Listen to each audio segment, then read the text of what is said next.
नमस्कार, आप देख रहे हैं स्टार डेस्क का मीडिया समाचार बुलेटिन के साथ मैं जितेंद्र ज्योति। अरुणाचल प्रदेश के मुख्यमंत्री नाबम तुकी ने बुधवार को यूपिया में 15,000 सीटों वाले आउटडोर स्टेडियम का शिलान्यास किया। शिलान्यास समारोह में स्वास्थ्य और परिवार कल्याण मंत्री कालिखो पुल, अरुणाचल प्रदेश विधानसभा के स्पीकर नाबम रेबिया सहित कई संसदीय सचिव और विधायक मौजूद थे। इस परियोजना की कुल लागत 59.48 करोड़ रुपये है। वहीं परियोजना की अवधि 24 महीने तय की गई है। शिलान्यास समारोह में नाबम तुकी ने आशा व्यक्त की है कि आउटडोर स्टेडियम के खुलने से अरुणाचल प्रदेश के युवा और डायनेमिक खिलाड़ियों को प्रोत्साहन मिलेगा। उन्होंने ये भी कहा कि समय समय पर परियोजना के कार्य निर्माण का सर्वेक्षण किया जाएगा।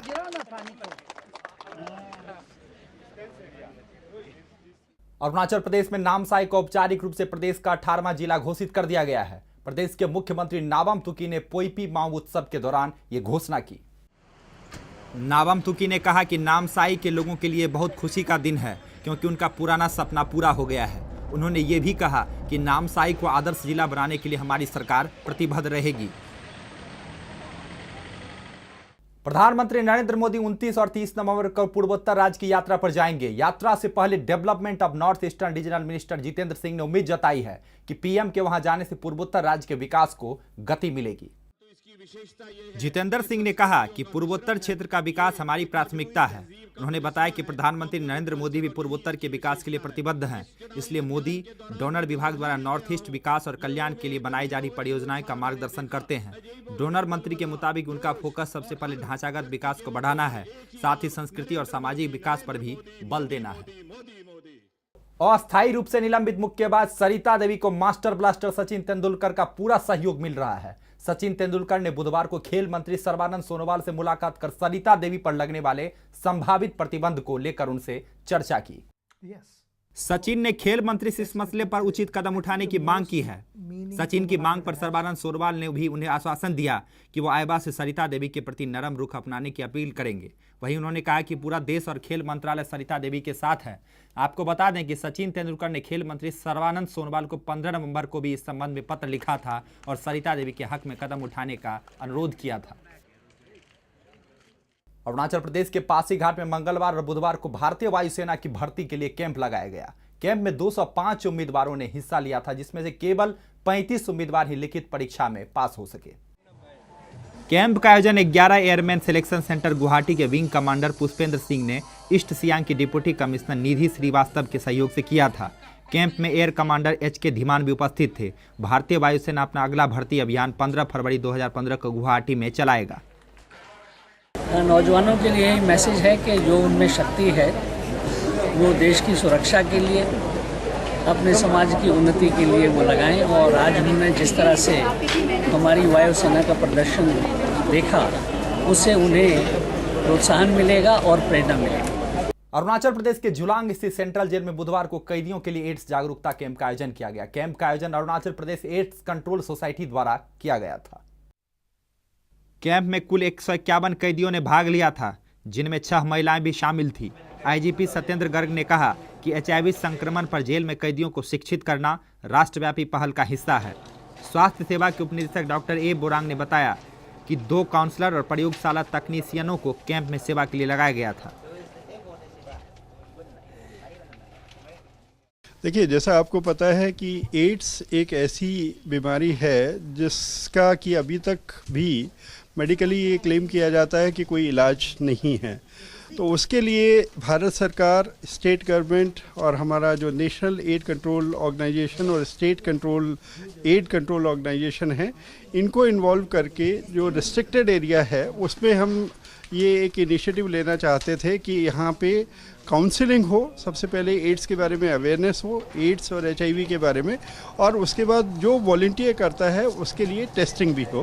तो कल हमारे यहाँ पे स्टेट एड कंट्रोल ऑर्गेनाइजेशन ने कल यहाँ पे सभी इनमेट्स के लिए काउंसलिंग किया था। उसमें जो उन लोगों के सवाल थे उनको जानकारी दिया, किस तरह से एड्स फैलता है, किस तरह से इसके प्रिकॉशंस लिए जा सकते हैं। तो ये सब चीज़ें कल हमने डिटेल में डिस्कस किया था सभी इनमेट्स और जो हमारे प्रिजन ऑफिसर्स के साथ में।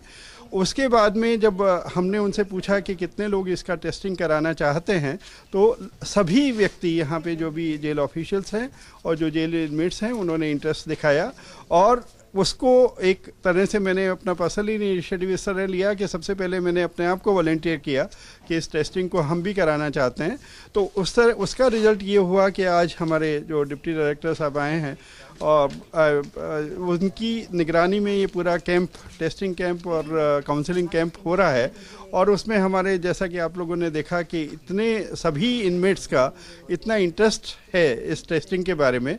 और हम चाहते हैं कि ना केवल यहाँ जेल प्रीमाइसेस में बल्कि पूरे स्टेट में, और जब ये लोग बाहर जाएं तो उनका फैमिली एनवायरनमेंट सब में इसका एड्स का अवेयरनेस वो लोग फैला सकें।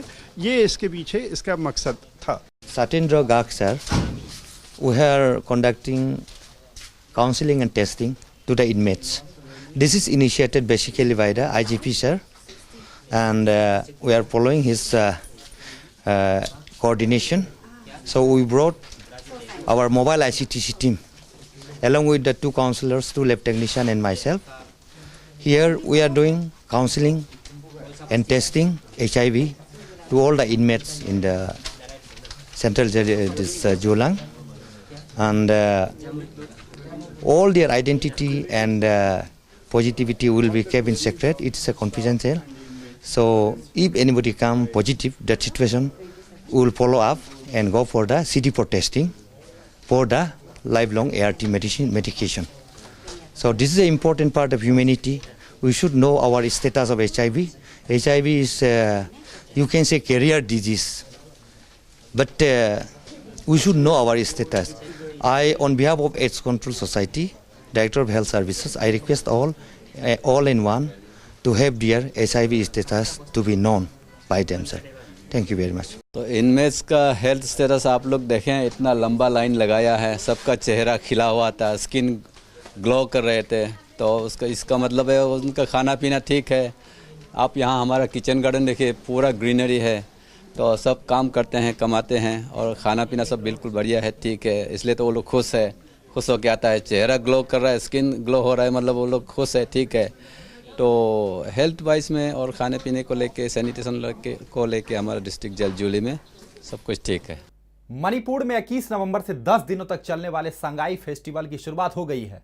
राज्य के पर्यटन विभाग द्वारा आयोजित फेस्टिवल मणिपुर की संस्कृति को काफी सुंदर ढंग से प्रदर्शित किया जा रहा है। महोत्सव में पहुंच रहे लोगों में भी अलग तरह का उल्लास देखने को मिल रहा है, जिसे खाने पीने के स्टॉल्स, स्थानीय गीतों पर नृत्य करते लोगों में साफ देखा जा सकता है।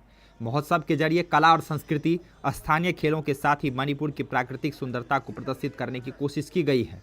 फेस्ट में 100 से अधिक खाने पीने के स्टॉल और हस्तकला की लगभग 400 दुकानें शामिल हैं। स्थानीय लोगों के साथ साथ विदेशी पर्यटक भी संगाई महोत्सव में पहुंच रहे हैं।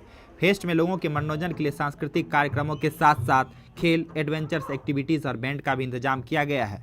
वहीं हस्तकला, सांस्कृतिक परिधान लोगों के आकर्षण का केंद्र बन रहा है। संगाई महोत्सव का नाम पहले पर्यटन महोत्सव था, लेकिन साल 2010 में मणिपुर के राज्य के पशु संगाई हिरण के नाम पर फेस्टिवल का नाम बदल दिया गया था। अरुणाचल प्रदेश के वेस्ट कामेंग जिले स्थित बुद्धा स्टेडियम में रविवार से शुरू हुए वेस्ट कामेंग इंडिजीनियस मंगलवार को फेस्टिवल का शुरुआत हुआ। समापन समारोह में कई सांस्कृतिक कार्यक्रमों का रंगारंग आयोजन किया गया, साथ ही पारंपरिक खेलों और व्यंजनों का प्रदर्शन किया गया। महोत्सव के दूसरे दिन भी कई खेल प्रतियोगिताओं का आयोजन किया गया, जिनमें shot put, tug of war जैसे खेल प्रमुखता से खेले गए थे। वेस्ट कामेंग इंजीनियर्स सोसाइटी के चेयरमैन बोनी सेकंडिवस ने बताया कि कामेंग में रह रही आदिवासी जनजातियों की संस्कृति, धर्म और एकता को प्रदर्शित करने के मकसद से इसका आयोजन किया गया। महोत्सव के आखिरी दिन कई लोगों को सम्मानित भी किया गया, जिनमें राज्य के पहले मुख्यमंत्री पीके थुंगो, पहले निर्वाचित सांसद आर.के. खरी में, डिप्टी स्पीकर टी.एन. थोंडोक समेत कई लोग सम्मानित हुए। वहीं पर्यटन संसदीय सचिव मामा नातुंग समारोह में मुख्य अतिथि के तौर पर मौजूद थे। उन्होंने कार्यक्रम के आयोजकों की सराहना करते हुए कहा कि ऐसे आयोजन से विभिन्न संस्कृतियों के बारे में जानने का मौका मिलता है। वहीं उन्होंने आश्वासन दिया है कि राज्य सरकार इस महोत्सव को राज्य के इवेंट कैलेंडर में जगह देगी। Our aim behind the celebration of West Kameeng Indigenous Festival is to promote our old age culture, costume, rituals, tradition, and bring unity among the tribes of West Kameeng district. To give the platform to our young generation to show their hidden talent, and they can also know their culture and tradition, and also get opportunity to know the culture of other tribe. हमारा संस्कृति, हमारा indigenous, हमारा belief वो जब खत्म हो जाएगा, हमारा समाज हम लोग कमज़ोर हो जाएगा। इसलिए मेरा आप सबसे, हमारा अरुणाचल का जितना भी ट्राइब है, उन लोगों से मेरा एक रिक्वेस्ट है कि अपना विश्वास, अपना जो इंडिजिनस फेट है, इसको कभी खोने नहीं देना है, उसको बचा के रखना है। यही हमारा पहचान है, यही हमारा आइडेंटिटी है। स्टेट का हर ट्राइब को मेरा ये एक रिक्वेस्ट है, कल्चर को, हमारा इंडिजिनस कल्चर को, हमारा पहचान को प्रिजर्व करना वो हमारा दायित्व है। आज के अंक में फिलहाल इतना ही। नमस्कार।